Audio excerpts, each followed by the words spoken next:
Osuri nyakora mogi. Ngima masani ma riekni e yor lony manyasani loko piny.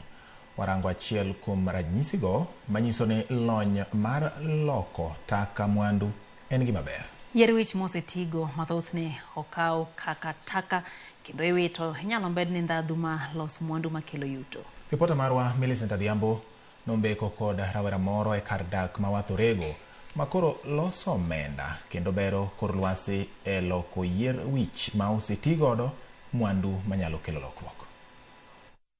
E kar dak ma Wathorego e ward ma Kajulu e kaunti ma Kisumu, waromo gi Newton Owino ka oyachoko taka mar yie wich kata pis mosetigodo kowuok kuom achiel kuom od dusruok kata salon mosebedo ka otiyo godo e yudo yie wich go. Wuodh tiyo gi taka mar yie wich mosewiti chakore e od dusruok kata salon moro e Rogo Mokwe kama warado gi Millicent Otieno ma en jasuko kadhi nyime kod tije mar duso mine kaka pile.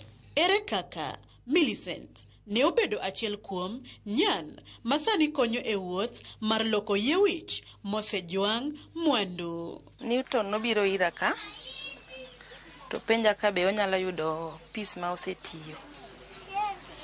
Tangisa na pisego an ga goto awang'o gi ga mostly. Koro ngisa ni onyalo go kode business, onyalo biro akano ne pisego kata kosoromo gunia ma 10 kg no kopong to biro to kaogi. Millicent lero ber mogundho moseyudo e tiyo kod lony makama. Danga winjo kamano ber na nikech koro kata hewa maluora kae ber nikech yudo ka nabiro ga to koro mogodhiambo tawang'o pis e taka ni kacha. Tawinjo ka mina gi complain hiro no thingowa. Koro sani ngene tinde okaweng kasechoko tayweyo takete gunia takano e kabat kacha. Ayito ni Newton biro kawo. Wuoth makama ok chakre mana e salon to rumo gi kanyo. Mary Atieno ma bende en jasuko waneno kanie chuny pith taka kachoko yie wich mosewiti.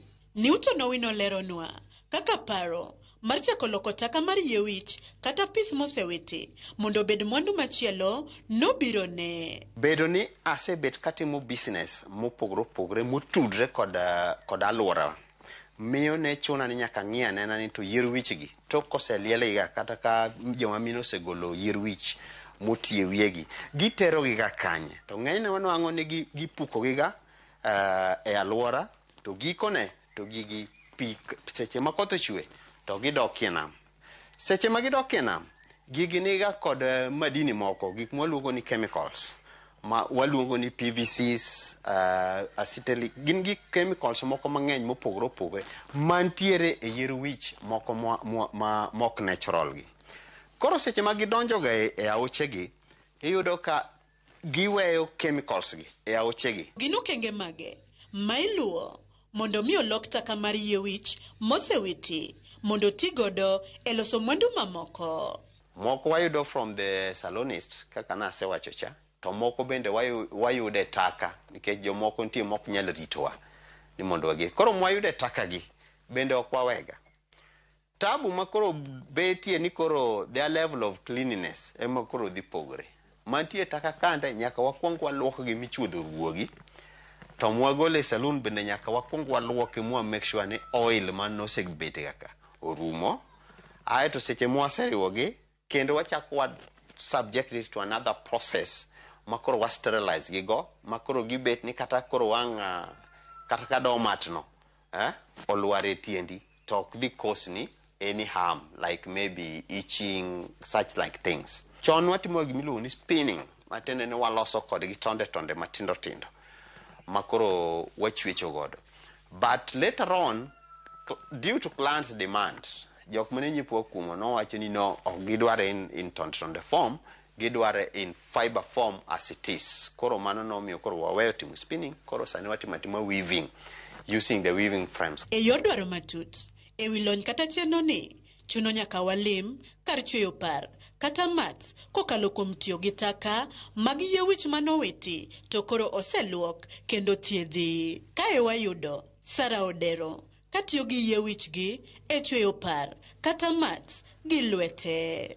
Sara kaka jalony e weche chwecho miyo walere lony mare makende e tiyo gi yie wich makamagi.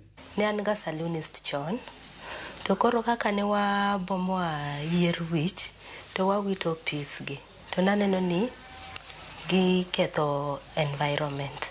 Koro nawuoro ni gigi is there a way ma wanyalo recycle gi mondo gibed something of value. Koro ne mana paro ni donge gigi anyalo weave godo domat. To koro kana biro kae to koro na washare kode idea no te kaka wachaka. To mwandu mawuok kuom yie wichgi budho maromo nade? Kene ka ng'enyne kiluoko kata kiluoko dirot, sana dirot mag simiti gi, nitie moisture mawuok ga piny. To ka en floor carpet ma is cotton based, tibiro nwang'o ka obed gi ng'ich, to chako pur. In other words, iyudo ka koro fungus donje. To maendi eventually nyalo affect kata ot, iyudo ka koro chako suffocate ot unnecessarily. Yeah. Maendi opogre kod domats bila mwachogo. Mwachweyo ni oko modh pi nikech en slippery. Gin par kata mats machalo nade miloso to chiro chalo negi nade? Domats mwan godo gin mag waluongi domat. Mano mikete dhot, mano namba achiel. To domat mag dhot size lure. Nitie size ma jomoko bende tiyo godo e gari. Inyalo kete gari. To wan kod domats bende wan kod gimuluongo ni floor carpets ma bende waloso gi this human hair waste. Locally to pod ok wauso ahinya, though nitie jok ma bende oseng'eyo ber giwagi makawgi, but ng'enyne watero gi oko, sana London e kuma wanie kod market maduong' to kod Spain, Barcelona e kuma wantiere kod 2 main clients makawo giwagi mang'eny. To order go duong' ma seche moko manyalo dong' mondo mi waus ne ji machiegni ka bet ni onge. To be yie wichgi inyal ti godo e loso mwandu mamoko mopogore gi par kata mats? Mats ne en mana gima nwachako go, to pod nitiere products moko ma bende pod wadwa ni mondo mi wamed loso kaka bags minyalo tim godo shopping. Nitiere gik mang'eny wadwa nyaka loso kodgi nyaka jackets sana manyalo golo koyo. I'm a private researcher, to I don't stop oka we research mara ka product ni osewuok. Omiyo an ka ase come up with a product ta engage jok makoro timo production, taduogo kendo achaka timo research work on gima nyalo yudo. To ang'o ma oganda owinjo ng'e ewi tiyo maber gi taka mar yie wich mosewiti kaka yor rito alwora? Ber mondo mi wadhi circularity way, nikech the future lies so much on circularity. Nona to wabro end up ni dump a lot of hazardous materials in environment. Makoro kaka wabro control mbele bro tamwa. Innovation ber ma it's kind of innovation. Ang'ato nigi idea moro manyalo loso gimoro amora nigi tich ne. Inyalo recycle to loso kendo gimoro maber. Koro an daher mar ajji ka in gi gimoro minyalo come up with tim mondo ilose. Ere kaka piny owacho nyalo siro lony kata paro mar chenro ni kaka yor rito alwora mar neno ni oked kod midhiero ma ikelo kod lokruok e futo mar kor lwasi? Kapono ne bed ni ginyalo come up legislate policies ma nyiso ni seche ma ng'ato segolo wiye onego bed ni tere in such a place. To mano will be the first step towards achieving the sustainability and actually conserving the environment against the chemicals mabiro wuok e yier wichgi. Kowuok e salon kata pidh taka nyaka e mwandu mogik ma en par midendo gi dho ngere ni mats, waneno kit lony kod rieko manyiso ni e sach dusruok kod manyo ber wanyalo tiyo gi lony manyasani e rito alwora kendo kelo yuto kowuok e nonro mar jalony katiyo kanyakla kod jagundho mwandu kaachiel kod jadusruok. Paro mar loko mwandu mosejwang' kaka taka obed gino minyalo ti godo en ranyisi ni lony mar oganda medo idho kendo mwandu nyalo wuok kuom taka.